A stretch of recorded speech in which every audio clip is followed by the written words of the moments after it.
Welcome sa Dunong Mundo, kung saan ako ang magsisilbing tour guide nyo sa magulong mundo ng macrofinance at ekonomiya na akala nyo ay madali lang. Yung mga picture ng puting buhangin, asul na dagat at yung hospitality kuno ng mga Pinoy na laging ipinagmamalaki natin sa mundo. Sa usapang pera, itong tinatawag nating industriyang walang usok ay nagpasok daw ng bilyon-bilyong dolyar sa kaban ng bayan na hindi naman nating ramdam.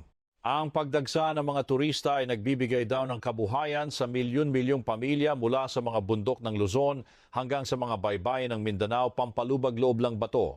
Hindi raw natin maitatanggi na ang turismo ay ang pangunahing ugat na bumubuhay sa ating lokal na ekonomiya, parang oxygen, na kailangan nating hingahan. Ito raw ang nagpapalaki ng ating foreign exchange reserves at nagpapasigla sa mga maliliit na negosyo, mula sa mga karinderya hanggang sa mga nagbebenta ng keychain sa tabi ng kalsada na halos wala na ring kinikita. Pero bilang isang feeling financial advisor, tungkulin kong busisiin yung mga panganib na madalas ay bulag-bulagan ang karamihan. Sa likod ng mga bonggang numero ng GDP growth at mga record-breaking nakita taon-taon, may isang napakabigat at nakakabahalang tanong na kailangan nating harapin. Ano na lang ang mangyayari sa bansa kung itataya nito ang buong kinabukasan ng ekonomiya at lipunan sa mga dayuhang turista na baka bukas makalawa ay hindi na sumakay ng eroplano papunta rito?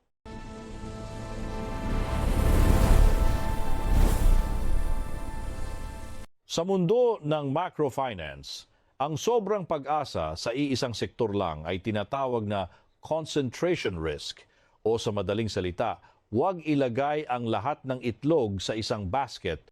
Kapag ang malaking bahagi ng pambansang kita ay nakasabit lang sa turismo, ang buong istruktura ng ekonomiya ay nagiging kasing rupok ng relasyon nyo isang pitik lang, guguho na.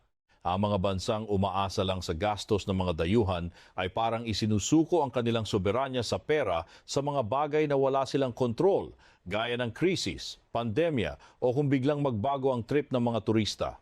Para lubos na maunawaan ang panganib na ito, kailangan nating tingnan yung mga kapitbahay nating bansa sa Asia na nauna nang nagpabudol sa landas na ito. Ang pag-aaral sa mga naging sablay nila ay magbibigay sa atin ng malinaw na idea kung gaano tayo kalapit sa bangin. Hindi sapat na tinititigan lang natin yung perang pumapasok. Kailangan din nating kwentahin kung magkano ba talaga ang nawawala sa ating kultura, kalikasan, at sa pangkalahatang moralidad ng ating lipunan na unti-unti nang nabubulok. Silipin natin ang sitwasyon ng isang kapitbahay sa Timog Silangang Asya. Ang Pattaya sa Thailand ay dati lang tahimik at simpleng baryo ng mga mangingisda, walang pakialam sa mundo. Pero sa loob lang ng ilang dekada, dumaan ito sa matinding transformasyon para maging isa sa mga pinakaabalang paraiso ng turismo sa buong mundo. Sa unang tingin, mukhang success story sa ekonomiya dahil sa bilyon-bilyong baht, mga naglalakihang hotel at modernong kalsada sa gitna ng dating liblib na lugar. Pero dahil tayo ay mga dakilang kritiko ng tunay na kalagayan ng ekonomiya, alam nating may kapalit ang lahat ng asenso na yan. Ang naging kabayaran sa labis na kaunlaran at baha ng pera sa Pattaya ay ang pag-usbong ng isang dambuhalang industriya ng sex tourism na bumaon ng malalim sa kultura ng kanilang lipunan. Sa likod ng mga nakakasilaw na neon lights at mga party na walang katapusan, may madilim na katotohanan ng pagsasamantala na unti-unting winawasak ang pundasyon ng kanilang tradisyonal na pamumuhay. Itong agresibong pag-unlad daw sa turismo ay nagdudulot lang naman ng matinding pagguho ng kultura.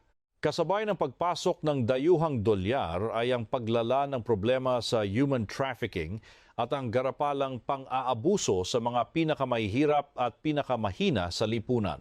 Sa macrofinance, negative externality, ang tawag natin dito, isang sitwasyon kung saan ang paghahabol sa mabilis na kita ay nagbubunga ng mga pinsalang panlipunan na hindi naman nababayaran o naisasaalang-alang sa opisyal na computation ng pambansang kita.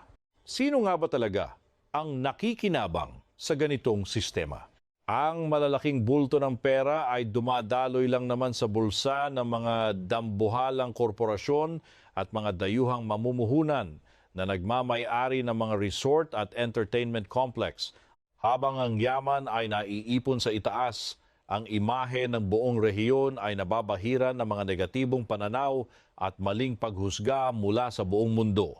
Lumilikha ito ng isang malalim na sugat sa moralidad ng lipunan na napakahirap ng gamutin kahit pag-aano karaming pera ang pumasok sa kanilang ekonomiya. Yung ilusyon na ang yaman mula sa turismo ay kusaring papatak sa mga ordinaryong mamamayan. Isang malaking budol yan. Ang teorya ng trickle-down economics ay madalas na drawing lang sa mga tourist spots kung saan ang mga lokal na residente ay napipilitang magtiyaga sa barya-baryang sahod bilang janitor, waiter o taga-aliw ng mga bisita. Ang tunay na kapangyarihang pinansyal ay nananatili sa kamay ng iilan, habang ang gastos sa pamumuhay sa lugar ay patuloy na tumataas ng hindi makatwiran. Kung lalayo tayo ng kaunti at titingin sa rehiyon ng Indian Ocean, makikita natin ang isa pang perfect na example ng mapanlinlang na ekonomiya ng turismo.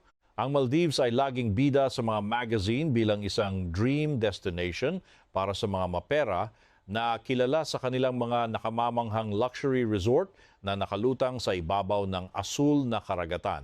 Sa aspeto ng pananalapi, ang bansang ito ay halos ganap na nakadepende na lang sa paggastos ng mga turistang naghahanap ng perpektong bakasyon.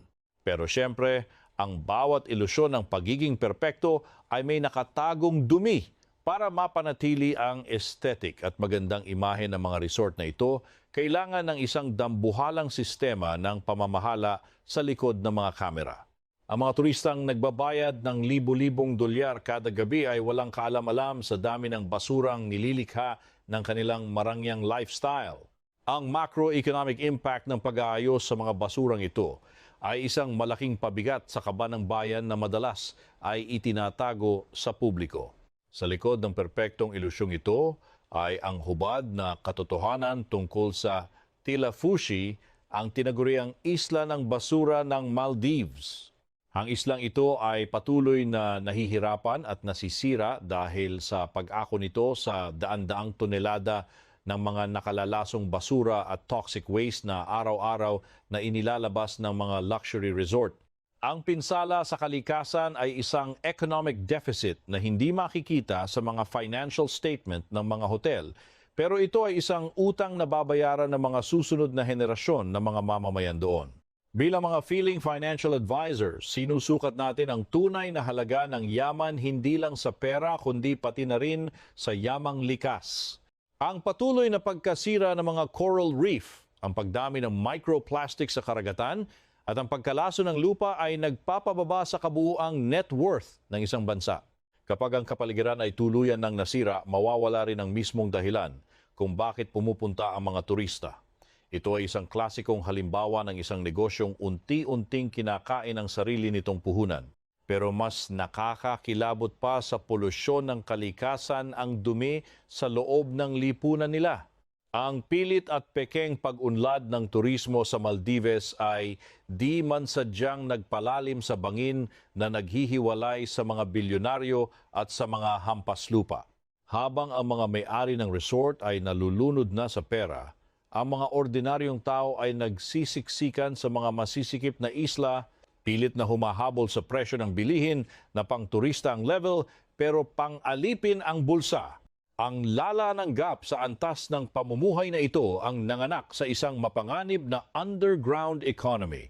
Dahil sa kawalan ng matinong oportunidad at matinding pressure na makipagsabayan sa luhong nakikita nila araw-araw, namayagpag ang patagong bentahan ng droga, ang mga tago at nakakasakal na pressure na ito, kasama ng halo-halong dayuhang manggagawa at turista, ay gumawa ng isang toxic na kapaligiran para sa sarili nilang mga kabataan. Ito ang pinaka nakakasuka sa kwento. Isang malaking porsyento ng mga kabataan sa lokal na komunidad ang naligaw sa landas ng droga sa loob mismo ng tinatawag nilang paraiso. Kapag ang mga kabataan ng isang bansa ay nawalan na ng pangarap dahil ang ekonomiya ay nakadisenyo lang para maging alila ng mga dayuhan, tinatapon ng bansa ang pinakamahalagang puhunan nito, ang human capital o ang utak at lakas ng sarili nilang mga tao. Ang mga madidilim na eksenang ito mula sa karanasan ng Pattaya at Maldives ay dapat magsilbing malakas na sampal at babala para sa atin dito sa Pilipinas. Bilang isang bansang mayaman sa likas na yaman at magagandang isla, nasa parehong kalsada tayo na pwedeng dumiretso sa bangin kung hindi tayo mag-iingat. Sabi nga sa Macrofinance, ang pagbuo ng ekonomiyang nakasandal lang sa isang poste ay parang pagtatayo ng mansyon sa ibabaw ng buhangin. Ang paggawa ng ekonomiyang uhaw na uhaw sa pagdating ng mga turista ay hindi lang nagdadala ng sakit sa lipunan, kundi ginagawa rin nitong lampa ang bansa tuwing may krisis sa mundo. Kitang-kita natin ang resibo noong pandemya at sa mga pandaigdigang resesyon. Noong tumigil ang mga eroplano sa paglipad at nagsara ang mga border, ang ating ekonomiya ay parang nahulog sa bangin na nag-iwan sa milyon-milyong Pinoy na walang trabaho at nakanganga. Sa mga panahong iyon, napatunayan nating ang bilyon-bilyong kita mula sa turismo ay pwedeng maglaho na parang bula sa loob lang ng ilang araw. Ang ilusyon ng matatag na ekonomiya ay nagkapira-piraso at naiwan tayong naghahanap ng ibang paraan para mabuhay. Dito natin na-realize ang halaga ng pagkakaroon ng matibay na reserba at iba-ibang industriya na pwedeng sumalo sa atin kapag ang isang sektor ay tuluyang bumigay. Bukod sa panganib ng mga krisis sa pera, ang walang prenong pagpapatakbo ng industriya ng turismo ay kayang sumira ng kalikasan na halos hindi na maibabalik sa dati. Ang pagkawasak ng ating mga ecosystem, ang pagkaubos ng tubig sa mga isla, at ang pagkasira ng mga bakawan na proteksyon sana natin sa bagyo ay mga ebidensya ng dahan-dahang pag-ubos sa yaman ng bansa. Bakit pa tayo lalayo para maghanap ng resibo ng ganitong uri ng pagkawasak? Tignan nyo na lang Boracay, na dati raw ay pinakamagandang isla sa buong mundo bago nating ginawang basurahan. Dahil sa sobrang pagkauhaw sa mabilisang kita, hinayaan nating lamunin ng komersyalisasyon ang lahat. Dumating tayo sa puntong ang dating kristal na tubig ng Boracay ay binansagang cesspool o higanteng poso negro dahil sa dami ng dumi at basurang diretsyong itinatapon ng mga negosyo sa dagat. Sa usapang pera, isa itong malinaw na kaso ng tragedy of the commons kung saan ang mga individual na negosyo ay inabuso ang yaman ng bayan para sa sariling bulsa hanggang sa mamatay ang mismong yamang bumubuhay sa kanila. Dahil sa tindi ng pinsala, napilitan ng gobyerno sa isang drastiko at masakit na hakbang ang biglaang pagpapasara sa buong Boracay ng 6 na buwan para lang maghilom at ayusin ang bulok na sistema ng alkantarilya. Ang pagpapasara ay nagdulot lang naman ng bilyon-bilyong pisong pagkalugi sa ekonomiya ng rehiyon. Ang 6 na buwang pagsasara ng Boracay ay nag-iwan sa libu-libong manggagawa ng nganga at napilitang umasa sa ayuda ng gobyerno. Sa wika ng macrofinance, ang cost of inaction o ang presyo ng pagiging pabaya sa regulasyon ay nagbunga ng isang malaking krisis sa pananalapi para sa lokal na pamahalaan. Ang kwento ng Boracay ay hindi lang basta issue sa kapaligiran. Isa itong napakahalagang aral sa kung paano natin pinapatakbo ang ekonomiya ng bansa.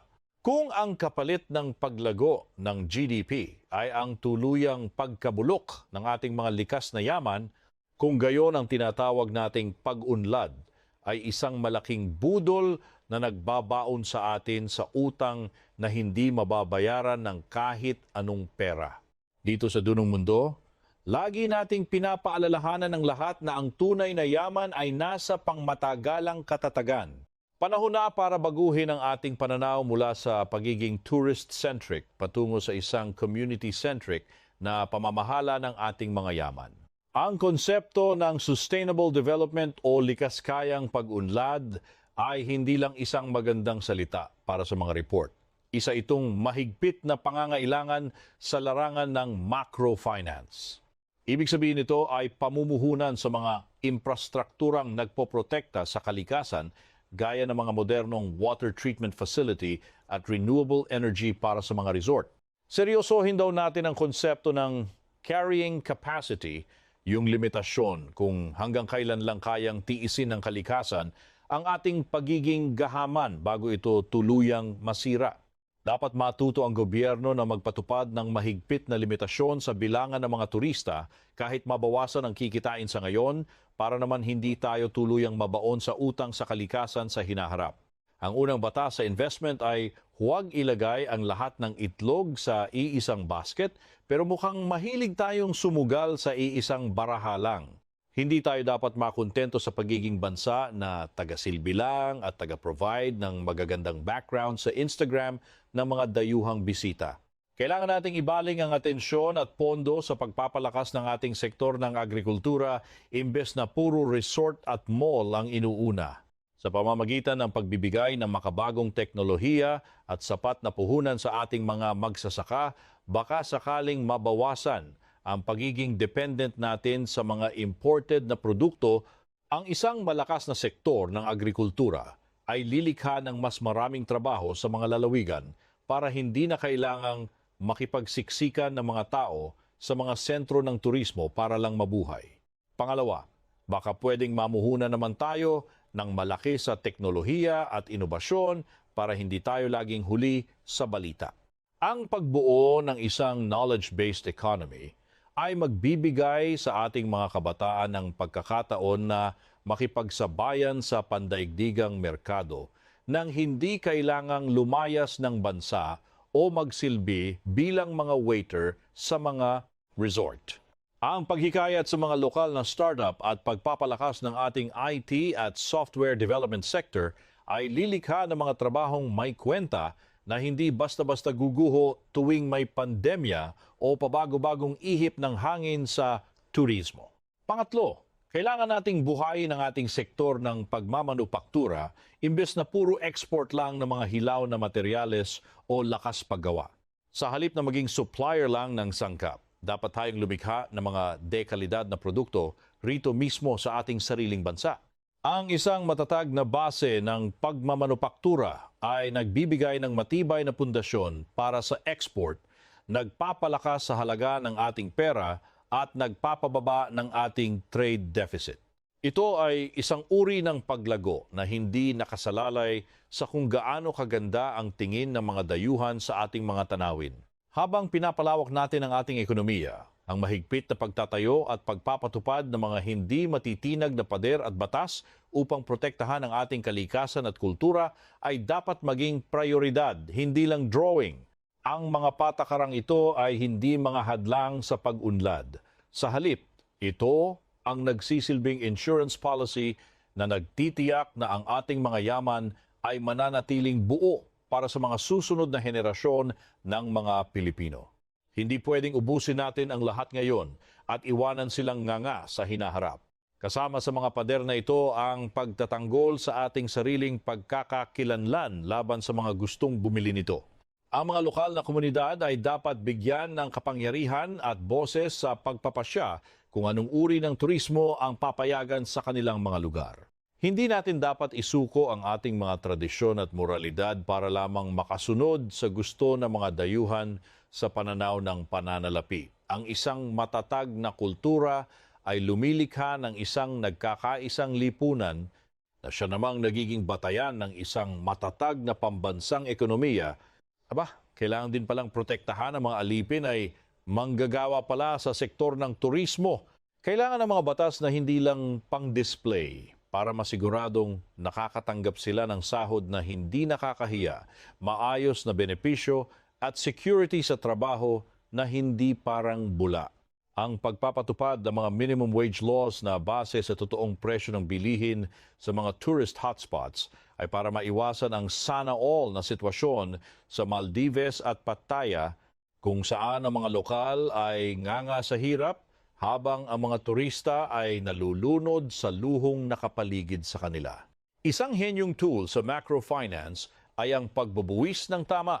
Dapat magpatupad ang gobyerno ng ecotax o buwis sa kalikasan sa lahat ng mga dayuhang turista at sa mga dambuhalang korporasyong may-ari ng mga resort na akala mo ay sa kanila ang dagat. Ang makokolektang pondo mula sa buwis na ito ay dapat direktang ibalik sa komunidad para pondohan ang edukasyon, kalusugan at mga programang pangkalikasan. Sa ganitong paraan, ang yaman ay aktibong ipinamamahagi at hindi lang nag-iipon ng amag sa bulsa ng iilang tao. Bilang mga mag-aaralang ekonomiya, dapat nating itanim sa ating mga utak na ang isang matibay at pangmatagalang pambansang ekonomiya ay hindi pwedeng itayo lang sa ibabaw ng buhangin sa beach. Nangangailangan ito ng konkretong pundasyon ng malakas na industriya, masaganang agrikultura, makabagong teknolohiya at higit sa lahat, mga mamamayang may pinag-aralan at hindi sakitin. Ito ang mga tunay na poste ng pag-unlad na hindi basta-basta matitibag ng kahit anong bagyo o krisis na gawa-gawa ng mundo. Panahon na para i-update ang definition yon ng salitang paraiso. Ang isang tunay at wagas na paraiso ay hindi nasusukat sa ganda ng mga aesthetic na litratong kinukuhanan ng mga banyagang turista para lang may ma-flex sa social media nila. Ang isang tunay na paraiso ay dapat maging isang lugar kung saan ang mga lokal na mamamayan at mga katutubo mismo ang lubos na nakikinabang at nagtatamasa ng buhay na masagana, may dignidad at malayo sa anumang uri ng panggagago o pagsasamantala. Ang mga Pilipino ay dapat magkaroon ng kakayahan at kalayaan na mamuhay ng ligtas at puno ng pride sa ibabaw ng mismong lupang sinilangan nila.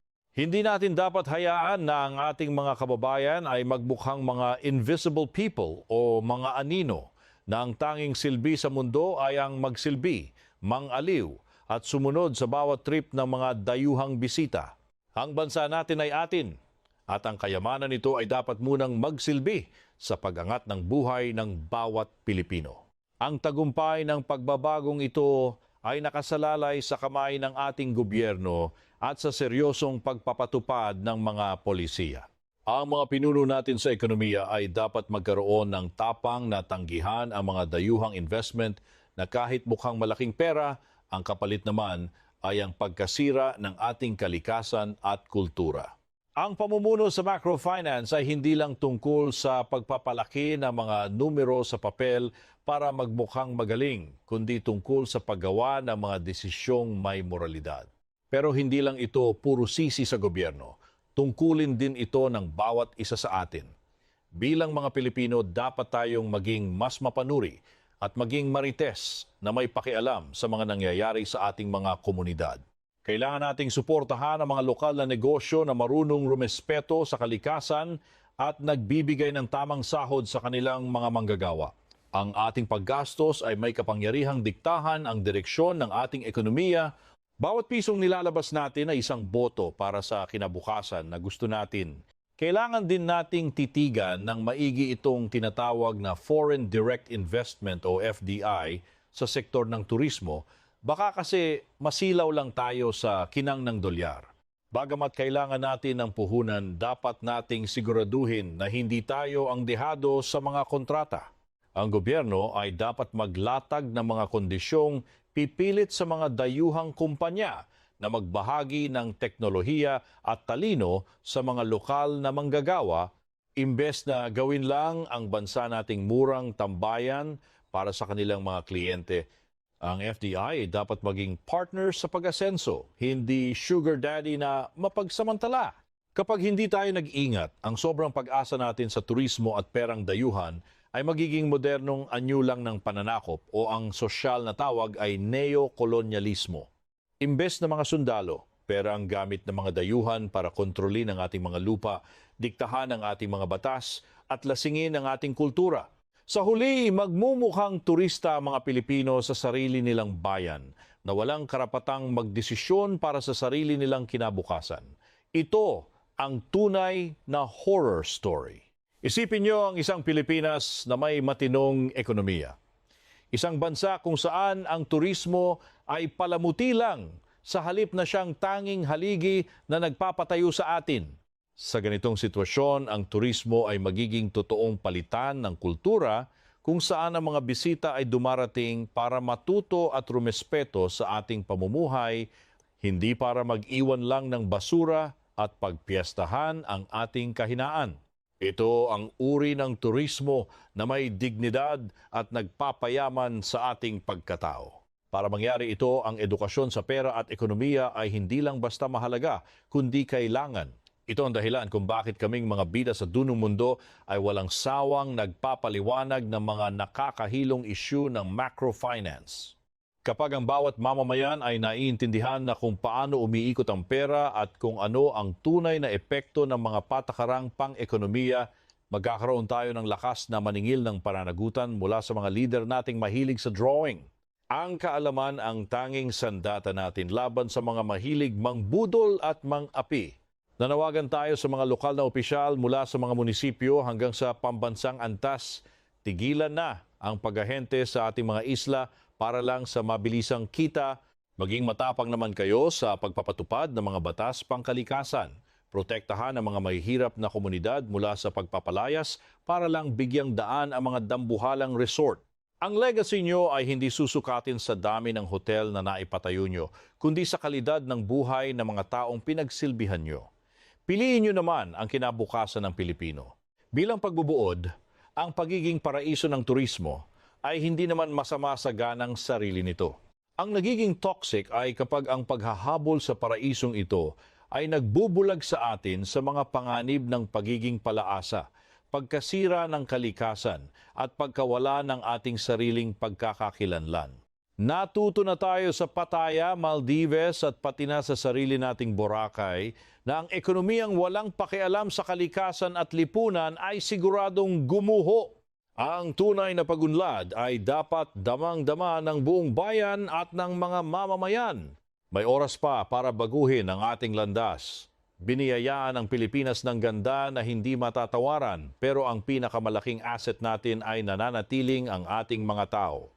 Huwag nating ipagpalit ang ating dangal para sa barya-baryang dayuhang salapi sa pamamagitan ng matalinong paghawak sa macrofinance, pagpapalawak ng ating mga industriya at mahigpit na pagbabantay sa ating kalikasan, makakabuo tayo ng ekonomiyang tunay na naglilingkod sa Pilipino. Isang ekonomiyang matatag, patas at malaya. Salamat sa pagsama sa napakalalim nating pagsusuri na akala mo naman ay may mababago talaga. Ang pag-intindi sa mga nilulutong katotohanan sa likod ng mga numero ang unang step para kunwari ay may pag-asa pa tayo. Kung sa tingin nyo ay may sense ang kuda natin tungkol sa macrofinance at turismo, i-share nyo na to para mas marami pang Pinoy ang magising sa bangungot na ito. Ako ang inyong feeling expert na financial advisor at ito ang dunong mundo na puro lang naman yata satsat. Patuloy tayong mag-aral at magpanggap na mapanuri para sa kinabukasan ng bansa nating parang laging nasa trial version